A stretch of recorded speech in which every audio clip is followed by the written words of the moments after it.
Labor Day weekend events, and maybe some rain chances. Plus, how did South Dakota schools get their mascots? This is Inside the Newsroom. I'm your host, Maddie Paul. Inside the Newsroom, we bring you the trending stories of the KELOLAND area. And best part of all, we bring in our newsroom staff members to talk about the stories that you see every day on our newscast and online at KELOLAND.com. To start off the show, you just heard me give you a little tease about what you're going to see later. But to really start off, first responders in Davison County are recognizing a father and son for their heroic actions. So Carly Phillips introduces us to the two men and then shows us why their colleagues decided to surprise them. The Davison County courtroom, filled with families and first responders, reflected on a fire that happened earlier this spring.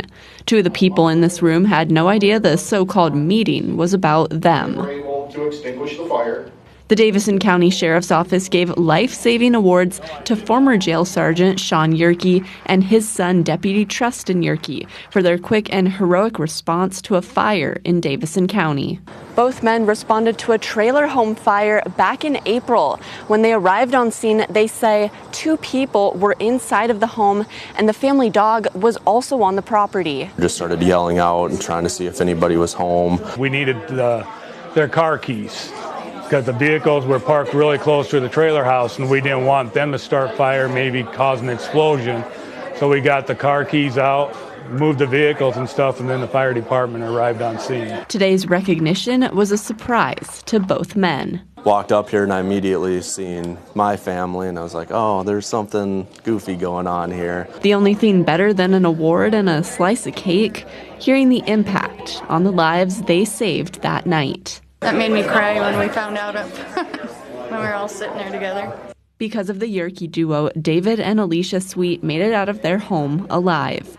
They were treated for some injuries, but say the outcome could have been far worse. They both deserve it, that's for sure. If it wouldn't have been for them, we probably wouldn't be standing here.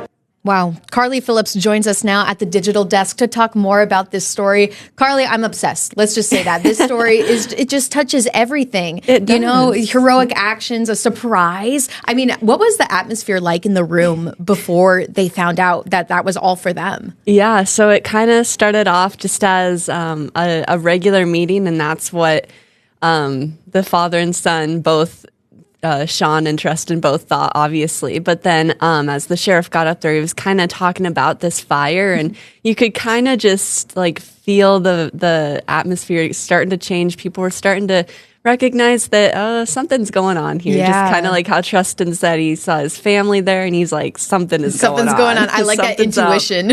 Yeah.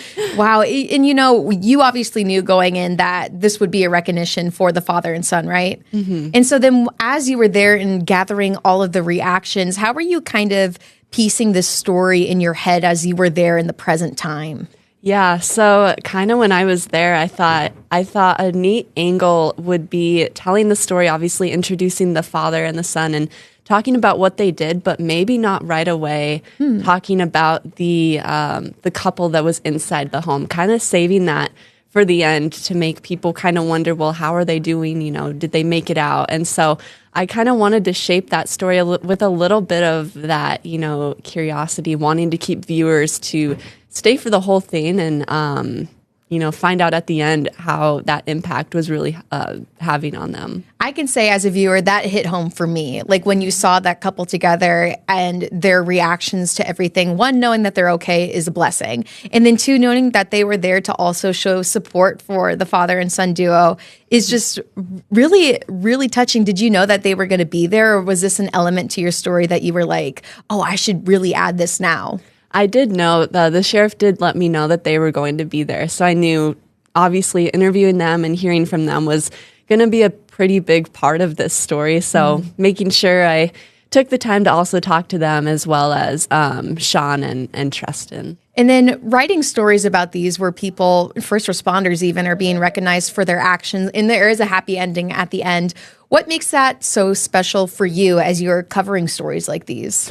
I think just knowing that there are, you know, people out there wanting to help other people is obviously always something refreshing to report on. I know not every story we do is always, you know, a happy story, but obviously they're important to tell. But when you get those exciting stories like today, it's just a reminder that, reporting on those things makes you feel really good. Oh, it's so special. Is there anything else that you'd like our viewers to know about this story, Carly? Yeah, well, obviously the couple made it out of their home that night. They did have some injuries, but they were treated for those, and they're doing better today. They also had a dog who also made it out of the home okay, and they're unfortunately their trailer home did burn down, but they're working on rebuilding at their new home, and obviously we wish them the best. Well, Carly, thank you so much for sharing all of these details on this important story. And everyone stick around. We still have a lot to get through on Inside the Newsroom. Up first, where did the South Dakota schools get their mascots? One of our digital reporters has that answer next on Inside the Newsroom.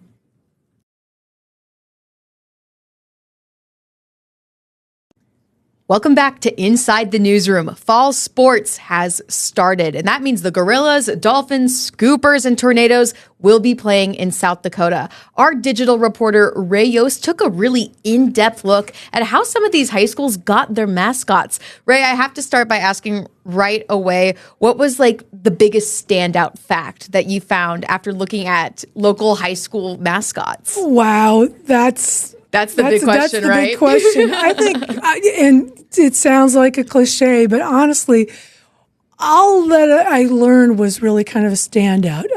There were just little bits and pieces from one school that was a little different from the other. Mitchell's Cornelia story was slightly different than the shark story farther north or the Dubrook Dolphin story. So all the little pieces were pretty interesting. Nothing stood out so much on its own, because when you thought, oh, that's really cool, well, there was something cool you learned in the next school. And so was there anything that shocked you or surprised you about learning about these mascots? I think, you come into it thinking, okay, the Sharks or the Dolphins or, even a Coyote or a Colonel or a Tanager. Why would they choose that? Yeah. And once you learn that, at times the students were heavily involved and they had a couple choices. Once you learn the Tanager, vermilion, the red of vermilion, the color is vermilion is red. And then you look at that and you say, oh, all that makes sense. So not so much shocking as much as, just, learning about how these pieces fit together and why the students chose them or why this was the particular mascot. Right, because reading through your story, that was a standout point for me, is some students got to choose the mascots. I think that's so cool, other than maybe there's a historical time from one of the mascots was associated with Russia, wasn't it? Yeah. And so there's just so many different elements, Ray. And so as you were putting this story together, did you have some common elements that you wanted to find out, or were you looking for those standout factors? Well, you're really looking for why.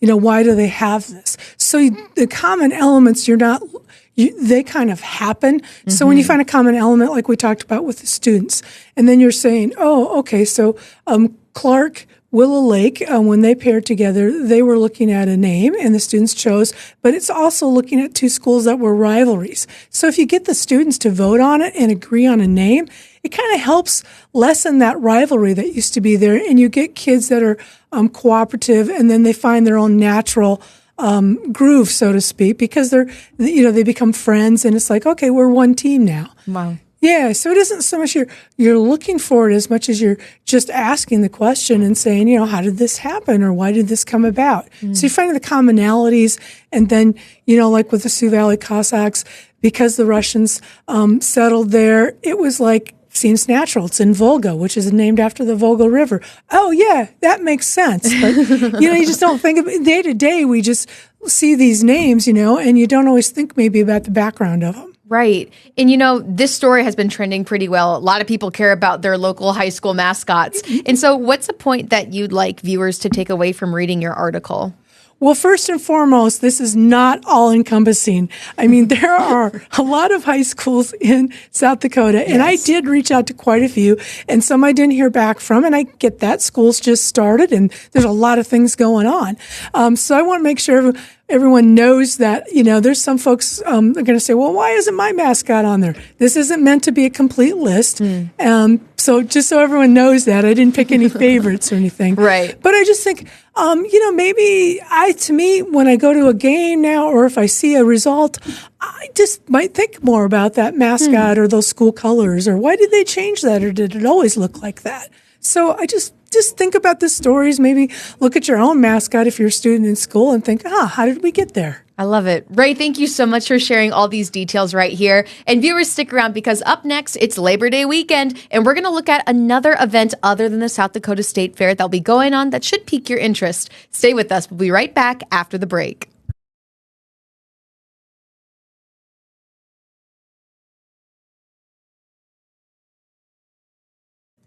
Welcome back to Inside the Newsroom. This Labor Day weekend is filled with many different events, as we keep talking about on Inside the Newsroom. But one of those events is a free, large music festival right in Sioux Falls. Summer Roddershot has those details. While it was quiet at Nelson Park today, come Sunday, the park is going to be filled with thousands of attendees for this year's Lifelight Festival. We're super excited for this year's Lifelight Festival. We're going to have live music. It's all free. There's going to be vendors and a ton of food trucks, as well as action sports. Last year was the first year they hosted the event at Nelson Park, and they decided that it was a good fit. It's a great place to be, right in the center part of our town, a great place for people to come from all over the city to get here, but also a great place to be for Whittier Middle School District, for Pettigrew Heights area. You have some of the homeless shelters around here. It's a great place for an outreach, as well as a great place just to reach people from all over the community. Along with concerts, there are also activities going on for youth and teenagers. For youth students this year, we're going to kick off the festival with Z8 worship, starting out our day.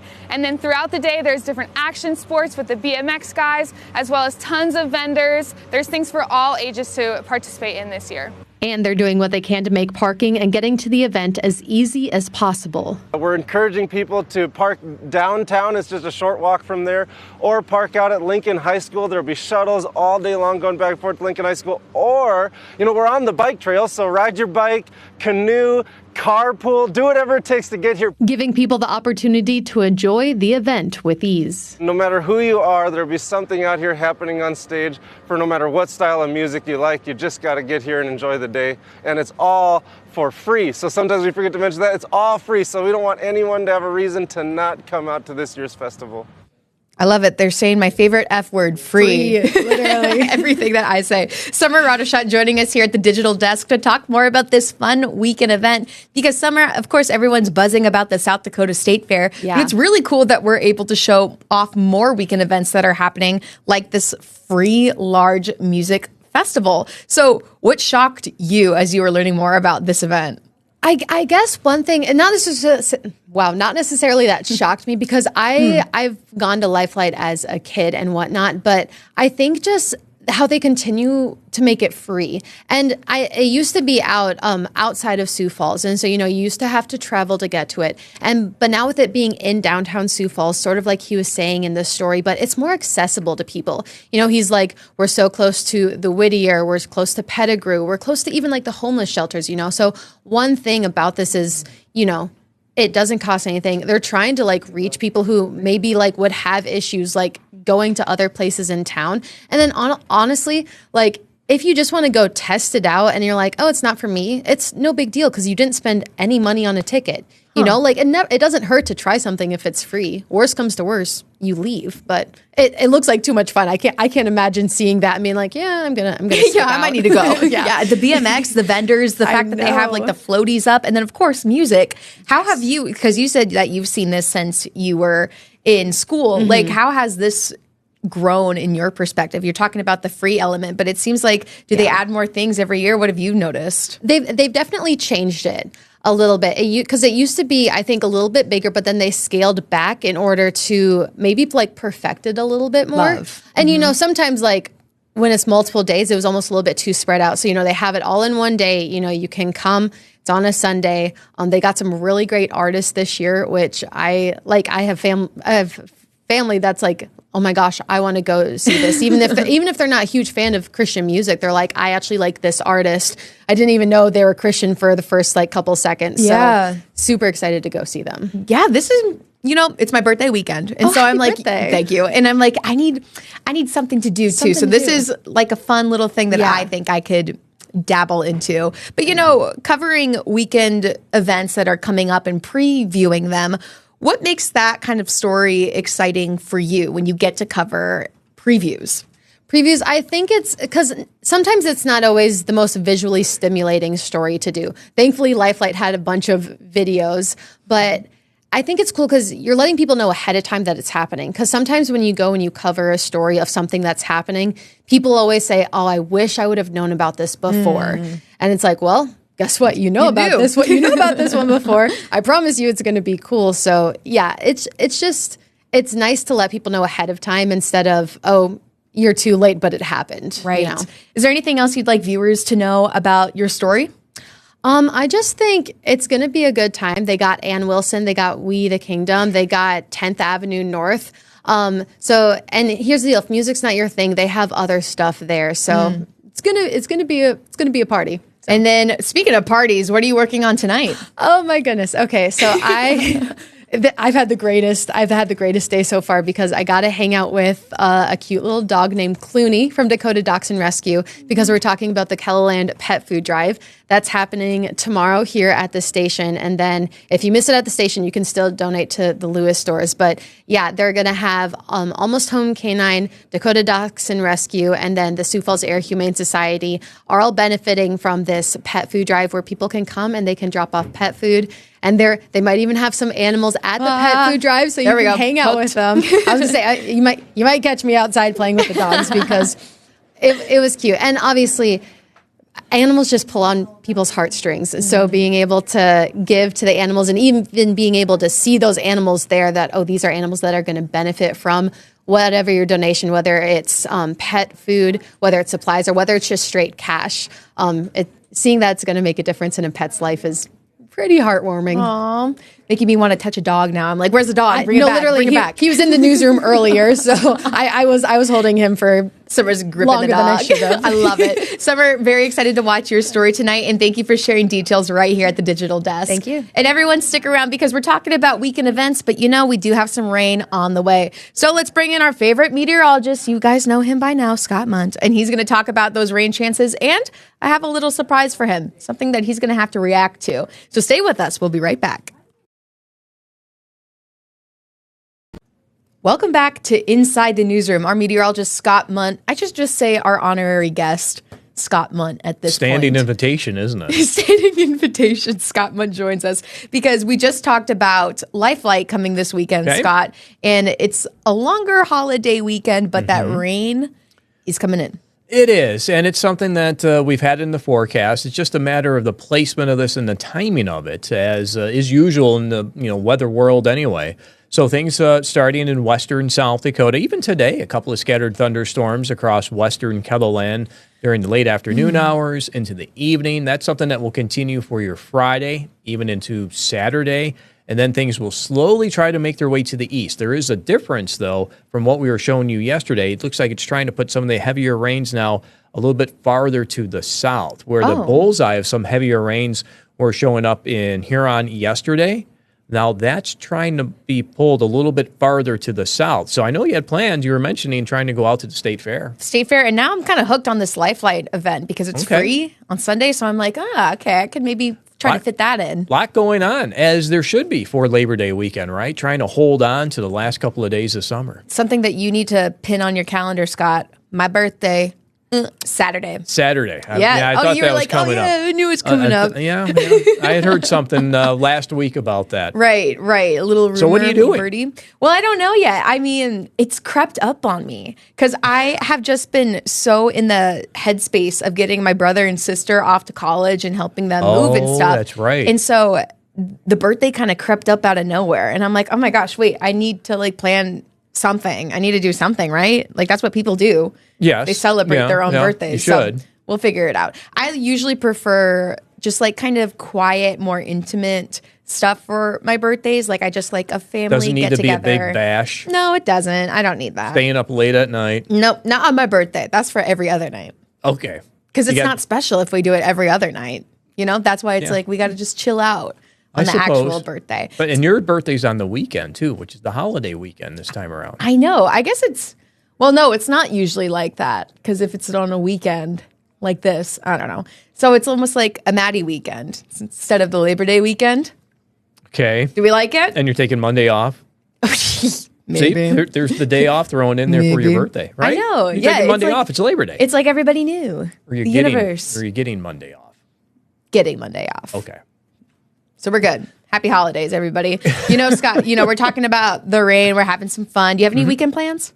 Well, let's see. I think I work Saturday morning. And then Brian and I were talking about who's getting the shift on Monday morning at midday.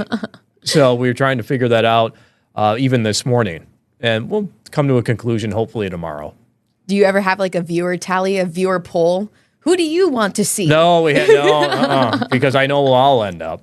Where? At the bottom of that list. Are you serious? Yeah. Oh, come on. That's why we put you on Inside the Newsroom. Month again? No, Click. Everybody wants to see it. It's either the channel button or the mute button. Let's continue some fun. I'm going to put the screen over on Scott for just a second because I have a surprise to show Scott. So, Scott, I was looking at our YouTube page on KELOLAND.com. And while I was there, I saw lots of old videos of everybody. And I may have seen some old videos of you that I'd want to look at. So this is not you. No. Let's get that out of the way right now. Tony Barlow. So if you go to the KELOLAND News YouTube page and you select the oldest category, so you see all the oldest videos that were submitted first, a lot of them are from him. And a lot of it is about behind the scenes, weather coverage and things like that. And so I was just kind of curious one day and I was looking through and I was like, oh, let's just go through and see what's going on here. To my delightful surprise. Is that me in the back? I think that's Jay in the back because... Winter prediction. Oh, no, that's here me. He is. Look at him typing away. He's typing like mad, getting ready to preparing and perfecting that prediction. Scott, you were telling me earlier you've been working 6, 7, 8 months on this prediction. Is that correct? Your winter predictions. Look, I know. You stop him. You went. Did you see that? You stopped him. You're literally so busy in work. He's just putting this camera on you. Yeah, and he's just just screwing around. It does go back to patterns that you try to recognize going into a winter season, and the big one that really sticks out is the amount of precipitation we had this year. Look at you! Surpassed our record a couple of weeks ago. It looked just the same, except I'm not wearing you glasses. You kind of look the same. Let me take the glasses off. Yeah. Wait, side by side? I can't see, but I think this was posted 14 years ago, too. Okay. I think this was around 2010. Look at that storm center. So maybe 15 years ago. Yeah. How different I think is it's more. It might be more than that. No, I don't think it is. Yeah, I'll check in a second. That's the old storm center. Look at that. Look at you. You look, I don't know. I think you look kind of different. I think I still have the same clothes. Really? Still have the same clothes? Okay, I have another video that we can pull up, too.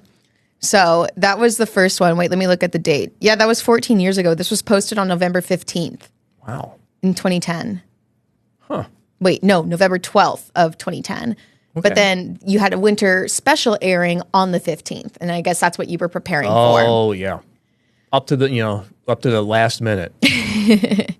Okay, this was posted on March 4th of 2010. And the title is just Severe Weather Coverage. Okay. And when I was looking at this, it looked like it was more of a behind the scenes of what you all do. It's a nice sunny day here in Sioux Falls, but in the northeast I'm going to go ahead. I think I remember part of this one. That's you, right? That's me. Yeah, that's you. Spinning around in the chair. I don't know exactly what I'm saying or doing, though. You sound like you're talking about work. There are enhanced rotation with some of these storms as they do make their way through the area. Oh, you must be like actually talking for air right there. Probably severe weather coverage. Well, yeah, because the title is severe weather coverage.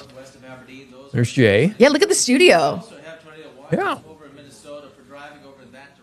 I think these videos are so fascinating. I think that's Tony in the background. Oh, really? Looks like he's on the phone. Oh. What do you think was happening around March of 2010? Let's see. Looking at that March of 2010. Look at Jay. This is so crazy to me. Looking at the graphic that was over. Notice we have the ball game on in the background. Of course. That was probably your idea. You see that in the monitor? Your idea right there. Some kind of ball game is on. I don't think you are shown in the rest of this video.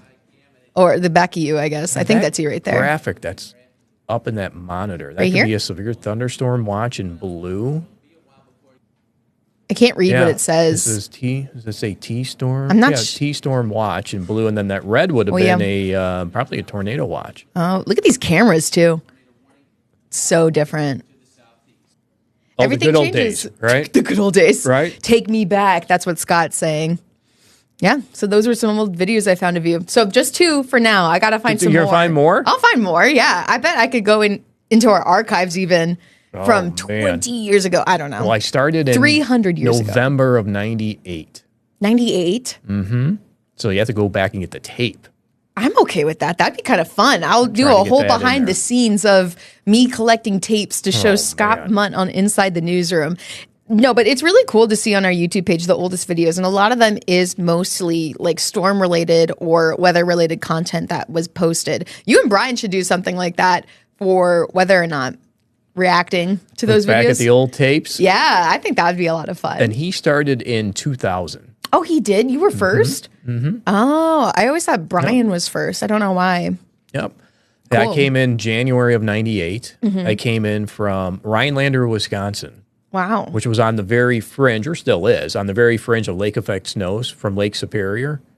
And I think that that full winter I was there, I started in 96 of November, and I was there for 14 months. And that first full winter I was there, 96 to 97. Gosh, I think they had around 80 inches of snow. Again, they're 80? on the very fringe of the lake effect snows. So yeah, far north central Wisconsin. Wow. It was good. It was fun. Hello. It was fun. KELOLAND. Yep. Then I moved here in News. January 98. January It- 98, right at the beginning of the year. Yeah, and 6 inches of snow when I moved in the apartment. Imagine that. Bringing the snow. I bring the heat, you bring the Yeah. blizzard. That's clearly what that is. All right, well, we're wrapping up on time, Scott, so thanks for watching these old videos with me. Oh, you bet. Let's bring some more on. Let's do more. And everyone, thank you for watching. That's all the time that we have for Inside the Newsroom. And until next time, have a great day, everyone.